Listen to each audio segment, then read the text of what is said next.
சட்டமன்றத்தை பொறுத்தவரை அது டிராமா மன்றமாக மாறிவிடக் கூடாது என்பதுதான் என்னுடைய கருத்துங்கண்ணா. சட்டமன்றம் ஆக்கப்பூர்வமாக, உணர்வுபூர்வமாக மக்கள் பிரச்சனைகளை மட்டும் பேசக்கூடிய இடமா இருக்கணும். இன்று செய்தியாளர்களை சந்தித்து பேசிய அண்ணாமலை சட்டமன்றம் நேரலை குறித்து தனது கருத்துக்களை தெரிவித்துள்ளார். நேரலை பெரும் விவாதமா ஏற்பட்டிருக்கு. இளைஞர்கள் சட்டமன்றத்தை பாக்குறாங்க.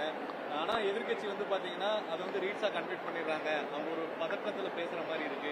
இந்த நேரலைங்கிற விஷயம் நீங்க எப்படி பாக்குறீங்க? சட்டமன்றத்தில் நடக்கிறத மக்களுக்கு நேரலையா தெரிவிப்பது. சட்டமன்றத்தை பொறுத்தவரை அது டிராமா மன்றமாக மாறிவிடக் கூடாது என்பதுதான் என்னுடைய கருத்துங்கண்ணா. சட்டமன்றம் ஆக்கப்பூர்வமாக, உணர்வுபூர்வமாக மக்கள் பிரச்சனைகளை மட்டும் பேசக்கூடிய இடமா இருக்கணும்.